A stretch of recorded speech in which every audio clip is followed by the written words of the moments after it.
दर्द का रिश्ता होता है। मेरी शादी होगी तो शिखा से, और सुरभि को इस घर से जाना होगा।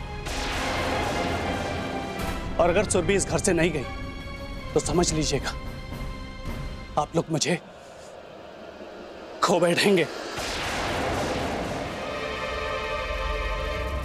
हाँ, ये बात जरूर है कि वो बहू बन जरूर गई है, लेकिन वैभव हमारा बेटा है। क्या उसकी खुशियों का ध्यान रखना हमारा फर्ज नहीं? मैं तो भगवान से बस एक ही प्रार्थना करती हूँ कि दोनों घरों की गलतफहमी की वजह से कहीं सुरभि की जिंदगी खराब ना हो।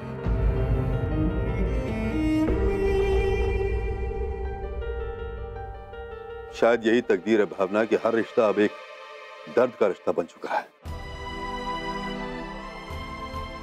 लेकिन रिश्तों में फिर से वही अपनापन होगा, मुझे पूरा विश्वास है। जी पापा, अब रिश्तों में एक नए विश्वास की शुरुआत हो रही है। हाँ बेटा, लेकिन हमें अपनी तरफ से भी इस बात का ख्याल रखना पड़ेगा कि बाकी लोगों को इस बात का पता ना चले। और मैं अमरनाथ और उनके परिवार को भी इस बात के लिए मना लूंगा कि वो बाकीलाल को इस बात का पता ना चले। पापा, उन लोगों से इस बारे में भी बात कीजिएगा कि दादी माँ को ढूंढने के लिए अब क्या किया जा सकता है, क्योंकि अब तक वो लोग ये सोच रहे थे कि बाकीलाल के कहने पर आपने दादी माँ को कैद करके रखा है। मुझे उम्मीद है बेटा कि दोनों परिवार एक साथ मिलकर माँ जी का पता लगाएंगे तो माँ जी जरूर मिल जाएगी। पापा, आप एक बार दिल्ली होकर आ जाइए, फिर बाकीलाल को सबक सिखाने का खेल शुरू होगा। क्या करना है मैंने सोच लिया है। ठीक है बेटा। भावना, मुझे निकलना चाहिए, कहीं देर ना हो जाए। जी। माँ, मैं पापा को छोड़कर आता हूँ। ठीक है बेटा। नहीं पापा। ठीक है बेटा।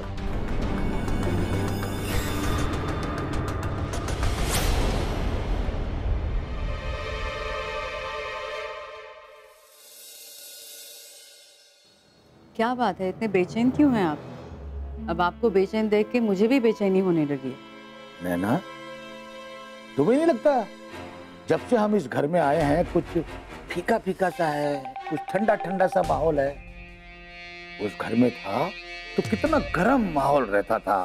हाँ, कभी कभी केदारनाथ के रूम में, तो कभी अमरनाथ के कमरे में। कभी केदारनाथ को भड़काता था तो कभी अमरनाथ को भड़काता था। बड़ा मजा आता था अपने हिसाब से। अच्छा, तो वो सब कुछ याद करके आप बेचैन हो रहे हैं? हाँ हाँ, तो बेचैनी तो होगी ना कि कहाँ क्या हो रहा है, कहाँ पर क्या होने जा रहा है, कुछ पता ही नहीं चलता अपने हिसाब से। बार बार दोनों भाइयों का पारा मैं 7वें आसमान पर चढ़ा देता था, लेकिन एक गलती हो गई मुझसे। अरे जो बात मैं कहता रहा लेकिन मैंने की नहीं। वो क्या? दोनों आदमियों के हाथ में मैंने पिस्तौल जो नहीं दी। अगर दे दी होती तो आज ये सारा मामला ही खत्म हो जाता अपने हिसाब से। लेकिन होता क्या, वो दोनों तो मिट्टी के शेर ठहरे, अपने ही बिल में गुर्राते रहते। बिल में? हाँ, अपने घर में, अपने कमरे में। अरे कौन आ गया भाई?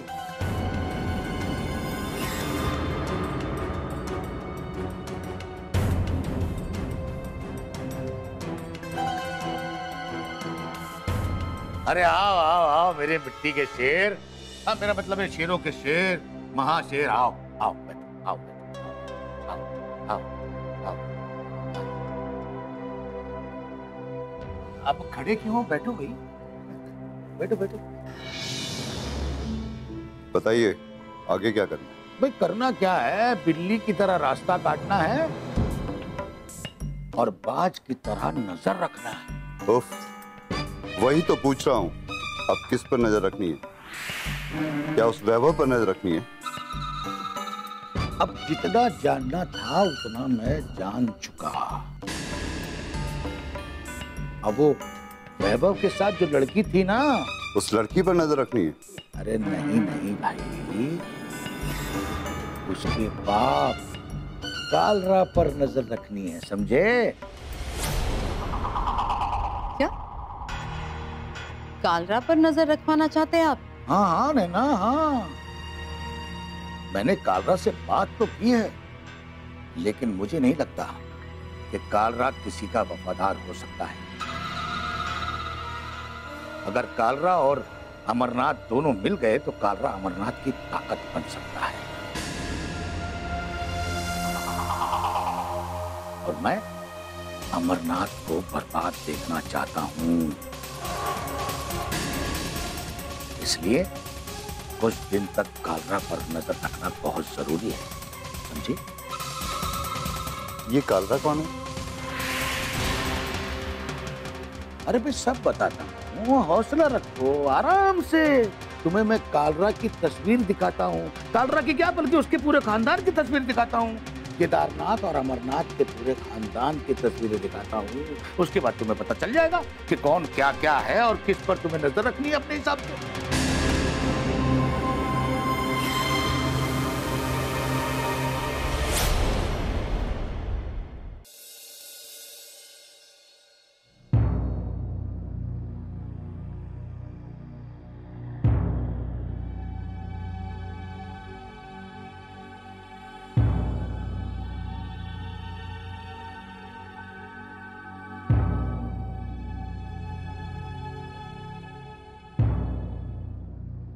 भाई साहब,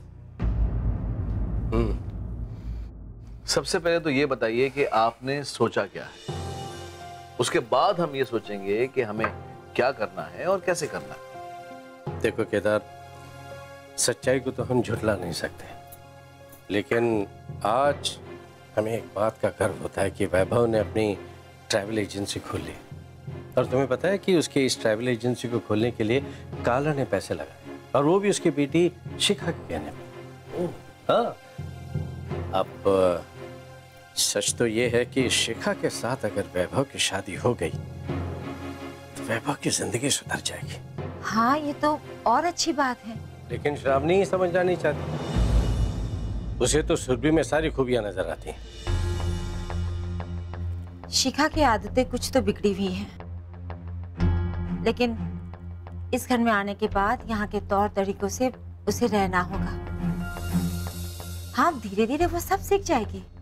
हाँ भाई साहब, पर सवाल अब भी यही है कि सुरभि से छुटकारा कैसे पाया जाए। हाँ भाई साहब, क्योंकि कल तक तो हम सब उसे दोषी मान रहे थे, लेकिन अब तो दीदी ही नहीं, मुझे भी लगने लगा है कि सुरभि इस सब मामले में दोषी नहीं है, मासूम है वो, इसलिए शायद दीदी उसका साथ देती है। भाई साहब, भाभी ने सुरभि की जो रिकॉर्डिंग की है, उस रिकॉर्डिंग में सुरभि ने बार बार यही कहा है कि अगर फूफा जी ईमानदार हैं तो वो हमारी जमीन वापस क्यों नहीं कर देते। भाई साहब, इससे तो साफ जाहिर होता है कि सुरभि इस मामले में दोषी नहीं है। हाँ केदार, हो सकता है कि वो दोषी ना हो, लेकिन ये रिश्ता तोड़ना हमारी एक मजबूरी है, और ये रिश्ता तो टूटना ही चाहिए, और इसके लिए हमें कोई ना कोई रास्ता तो निकालना ही पड़ेगा। उसके लिए भाई साहब तो सिर्फ एक ही रास्ता था हमारे पास। अगर माँ उसके कब्जे में नहीं होती तो हम सुरभि को ले जाकर मुकुंद प्रसाद के सामने खड़ा कर देते और उसके सामने ये शर्त रखते, या तो हमारी जमीन वापस कर या इस रिश्ते को तोड़ दे। नहीं केदार, ये नामुमकिन। तुम्हारा कहना वैसे ठीक है, लेकिन वो अपनी लालच कभी नहीं छोड़ सकती। भाई साहब, इसी बहाने सुरभि से छुटकारा मिल जाएगा। लेकिन आप लोग ये भी तो सोचिए कि माँ जी मुकुंद प्रसाद की कैद में है। हाँ भाई साहब, मुझे लगता है कि जब तक हमें माँ मिल नहीं जाती हमें इस मामले में कोई कदम नहीं उठाना चाहिए? हाँ, तुम्हारा कहना ठीक है, लेकिन हमें किसी नतीजे पर तो पहुंचना है। ओहो, बात हुई बातों में चाय ठंडी होगी। वैसे दीदी कहाँ है? वो सुरभि के कमरे में होगी। अच्छा, मैं चाय गरम करके लाती हूँ।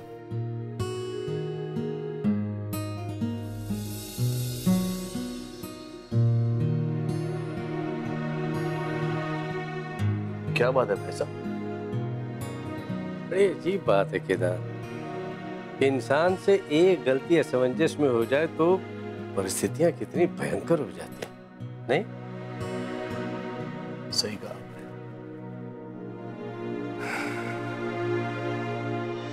मैं इससे ज्यादा कुछ और नहीं कहूंगी। क्या कहूं? सबकी बदलती सोच, बदलते हालात, ये देखकर तो यही लगता है कि तकदीर ही है जो तुम्हारे साथ खेल खेल रही है। अगर आप मेरे साथ होंगे ना माँ जी, तो मैं तकदीर से भी लड़ सकती हूँ। तुम्हारी जिंदगी शुरू होने वाली है और यही दिन तो होते हैं खुशियां मनाने के। अगर यही दिन जिंदगी के संघर्ष में बीत जाएं, तो बड़े दुख की बात है सुरभि। याद है सुरभि, जब इस घर के हालात बिगड़ रहे थे तो मैं तुमसे सिर्फ यही कहा करती थी कि तुम कॉलेज जाओ, अपनी पढ़ाई पर ध्यान दो। तुम्हारी पढ़ाई पर इस घर के हालात का कोई असर नहीं पड़ना चाहिए। दिल का सुकून ही खो गया माँ जी। ऐसे में पढ़ाई में दिल कैसे लगेगा? नहीं सुरभि, तुम्हें सब कुछ भूलकर अपनी पढ़ाई पर ध्यान देना होगा। ये मेरी ही गलती है सुरभि कि मैंने तुम्हें अपनी बहू बनाने के बारे में सोचा।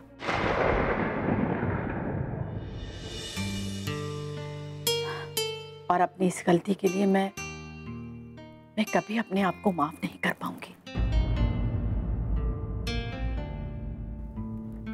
मैं तुम्हें इस तरह दिल दिल कर जलते हुए नहीं देख सकती हूँ सुरभि।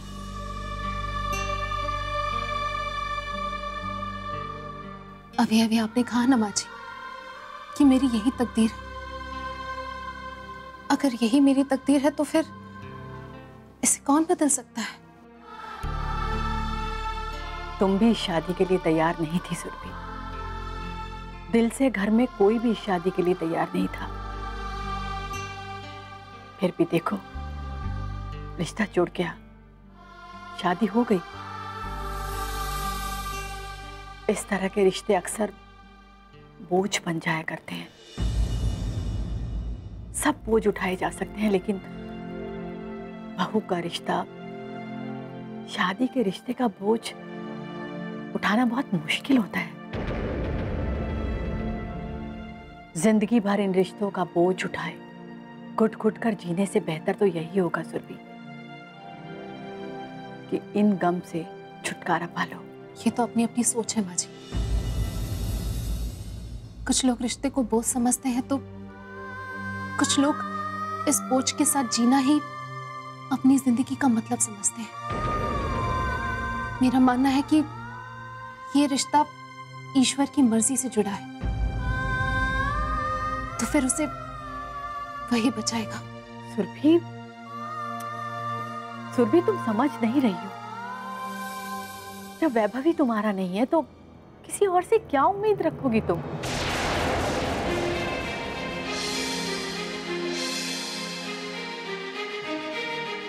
वैभव मुझे अपना माने या ना माने, मैं उन्हें अपना मानती हूँ। कुछ लोगों को बिना कुछ किए ही सब कुछ मिल जाता है। कुछ लोगों को कड़ी तपस्या से गुजरना पड़ता है। मुझे भी चाहे जिस तपस्या से गुजरना पड़े, इस रिश्ते का बोझ चाहे जितना भी भारी हो, मैं उठाऊंगी। सबने हीरो पर न जाने क्या क्या इल्जाम लगाए, लेकिन अगर जीत सच्चाई की होती है तो जीत मेरी होगी।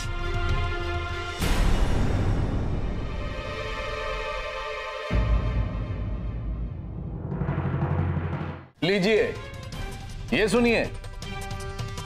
अब लगता है कि झूठ और फरेब का नया चाल बुनने आए हो तुम यहाँ पर। नहीं केदारनाथ जी, दर्द का रिश्ता होता है। मुकुंद प्रसाद तो ये अच्छी तरह से समझ गया होगा भाई साहब कि हम उसके रिश्तेदार को इस घर की बहू तो हरगिज नहीं बनने देंगे। बस एक बार माँ का पता चल जाए, उसके बाद खेल शुरू होगा। फिर मैं उस मुकुंद प्रसाद को बताऊंगा कि हम चीज क्या। अमरनाथ जी,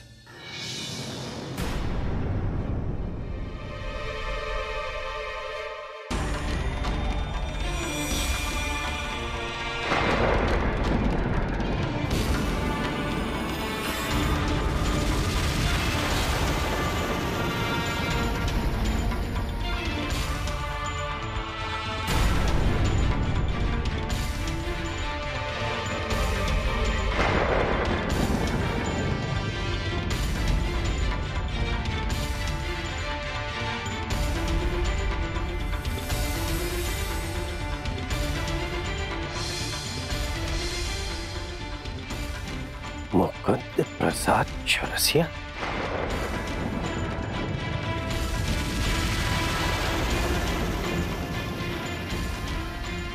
तुम्हारी हिम्मत कैसे हुई हमारे घर में कदम रखने की? मैंने सुन रखा था कि सांच को आंच नहीं होती, इसीलिए मैं यहां आने की हिम्मत कर पाया। फूफा जी,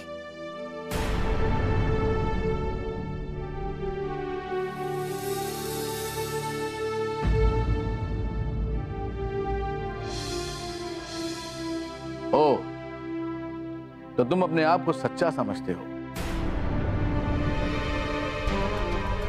बाकीलाल के साथ मिलकर तुमने हमारे परिवार की बर्बादी की बुनियाद रखी, और आज यहां तुम अपने आप को सच्चा साबित करने आए हो। एक बार तो बेटा आया था, अब बाप आया। क्या धमकी देने आए हो तुम अब मुझे?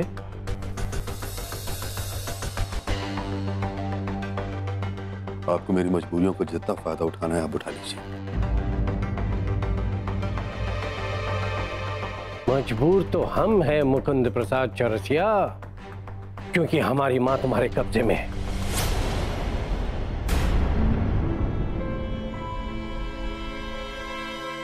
एक बात याद रखना, अगर हमारी मां तुम्हारे कब्जे में नहीं होती ना, तो फिर मैं तुम्हें बताता कि तुम क्या चीज हो और मैं क्या चीज हूं।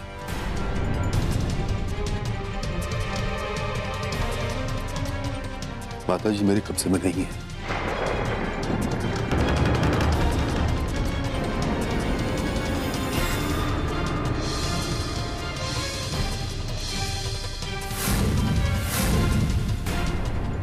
लीजिए, ये सुनिए। अब लगता है कि झूठ और फरेब का नया चाल बुनने आए हो तुम यहां पर। नहीं केदारनाथ जी, बाकीलाल ने जो झूठ और फरेब का जाल बुन रखा था, आज मैं उस जाल को काटने के लिए आया हूं।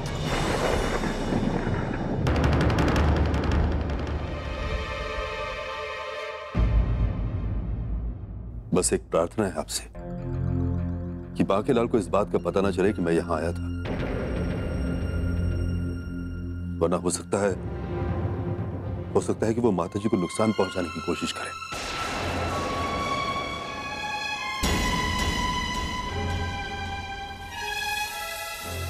मतलब माँ जी बाकीलाल के कब्जे में? जी हाँ, सच तो यही है।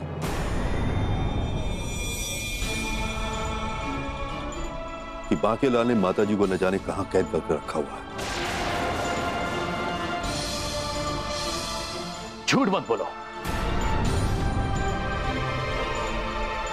हमें अच्छी तरह से पता है कि तुम्हारा बेटा चंदन हमारी मां को ले गया था।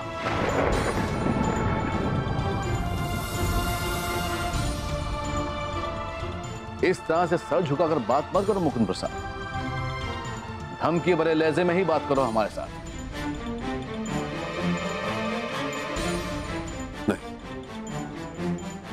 मैं ये बात जानता हूं कि आप लोगों के दिल में मेरे लिए बहुत मैल बैठ चुका है।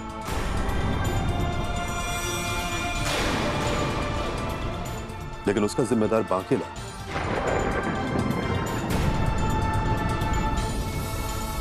और मैं अगर उसका जिम्मेदार हूं भी तो सिर्फ इसलिए क्योंकि मैं माता जी का बहुत आदर करता हूं।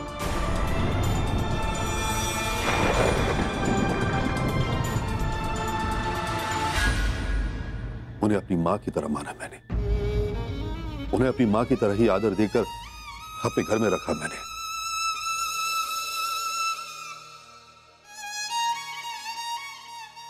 और आज भी उनकी जान को खतरे में डालकर अपने लिए सम्मान हासिल करने की हिम्मत मैं नहीं कर पाया।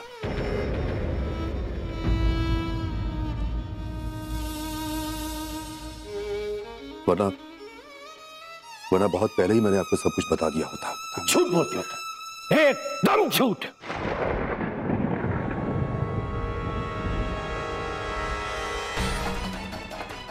मकन प्रसाद चौरसिया, अगर हमारी मां तुम्हारे कब्जे में है तो सिर्फ तुम्हारी लालच की वजह से। मैं यहां आपको आपकी अमानत वापस लौटाने के लिए आया हूं। और मेरा भगवान साक्षी है अमरनाथ जी कि मैंने कभी भी अपना ईमान नहीं खोया। दर्द का रिश्ता होता है। मकन प्रसाद चौरसिया, अगर हमारी मां तुम्हारे कब्जे में है तो सिर्फ तुम्हारी लालच की वजह से।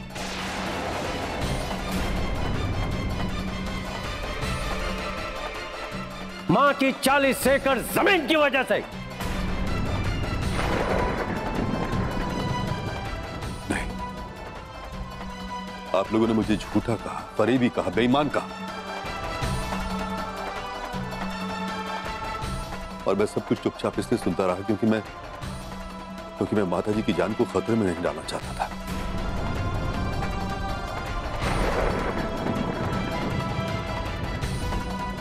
लेकिन आखिरकार मुझे यहां आना ही पड़ा। मैं यहां आपको आपकी अमानत वापस लौटाने के लिए आया हूं।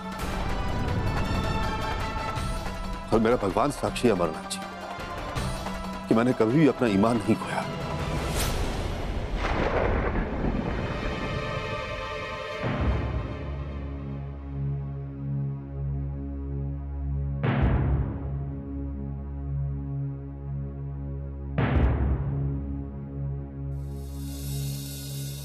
ये रही आपकी 17 एकड़ की जमीन की फाइल।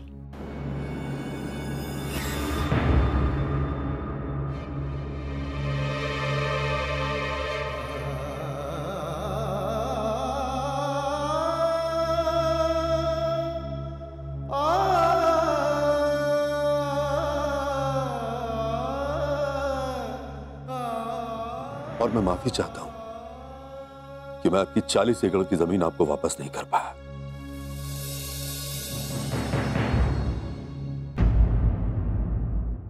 आपकी जमीन की कीमत 12 से 15 करोड़ की है, लेकिन उस जमीन का मालिक यह मुकुंद प्रसाद आज भी हर की पौड़ी पर बैठकर प्रसाद ही बेचता है।